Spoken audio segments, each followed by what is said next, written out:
युगंधराबाई पातळ यंत्रीबाई आहे. तुम्ही चांगल्या भावनेने काही बोलायला जाल, ती त्याचा कसा फायदा उठवेल सांगता येत नाही. वाघमीस काका, मी एक साधी सुधी बाई आहे आणि माझ्या घरामध्ये आता वणवा पेटलाय. मी काय करू शकते? एकतर लांब थांबून तो वणवा पेटताना पाहू शकते किंवा त्याच्यामध्ये घुसून तो विझवू शकते. आणि वणवा विझवायचा असेल तर त्याच्या 2 पावलं पुढे जाऊन मागे वळावं लागतं. सारखं वाटतं पुन्हा त्या घरातलं कोणी मला भिकारी नालायक तर नाही ना म्हणणार. काका रे, माझ्याशी तरी नको ना असं बोलूस. खूप त्रास होतो रे.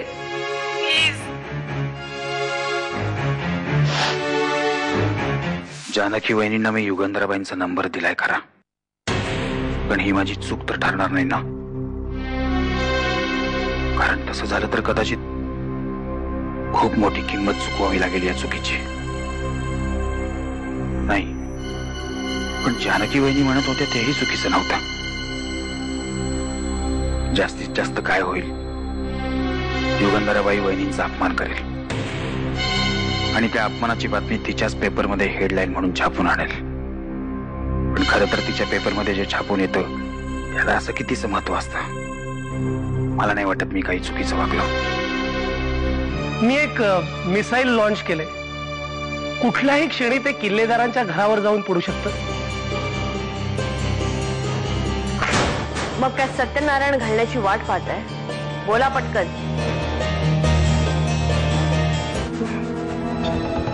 शाबाश कर्वे, एक दिवस तुम्ही जागरचे संपादक नक्की होणार.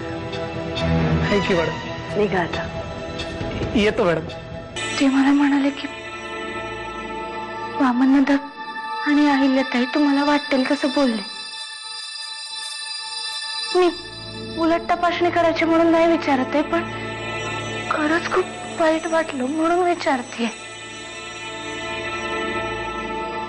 अगं जाऊ दे ना, माणूस बोलतो कधीतरी असं.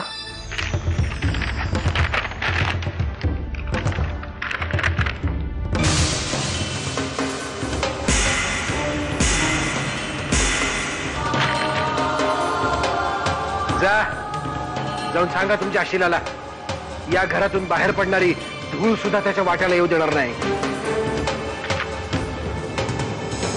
पण असं काय याच्यामध्ये? तुझ्या त्या लाडक्या दिरानं मला नोटीस पाठवली आहे. माझ्या बायकोचे लुबाडलेले सगळेच्या सगळे दागिने परत करा म्हणून. हॅलो दादा, बोल. अरे नोटीस पाठवायला लाज नाही वाटली, मग फोन उचलायला लाज का वाटते? नोटीस? अच्छा, म्हणजे युगंधरा सरतापीच्या दलालाला आता राजकारण सुद्धा येऊ लागलं वाटतं. एक गोष्ट लक्षात ठेव वामन, आयुष्यभर बसून खाणाऱ्याला हेच धंदे सुचणार हे चांगलंच माहिती आहे मला.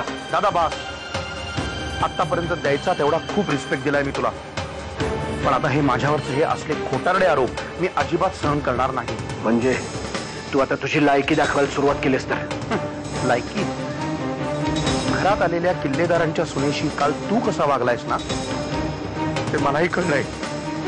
आता अशा बातम्या झळकतील की नरसिंह किल्लेदाराने स्वतःच्याच वहिनीचे दागिने केले हडप, किंवा कोर्टाने बजावली नोटीस, किंवा करोडपती आमदाराला सोन्याचा सूड. सगळे तुझ्या मनाचे खेळ आहे. तसं समजा, पण भाऊजींना अद्दल ही घडलीच पाहिजे. काय बोलतेस तू? दादाचा फोन आला होता. दादा खूप चिडला होता फोनवर. त्यांना चिडण्याशिवाय काय जमतं? आता बघूया ना किती चिडतायत ते. त्या वामन आणि अहिल्याच्या कापडाची एक चिंदी सुद्धा मला दिसता कामा नये. बाबा बाबा बाबा लवकर चला, बातम्यांमध्ये तुमच्याबद्दल वाटेल ते दाखवत आहेत.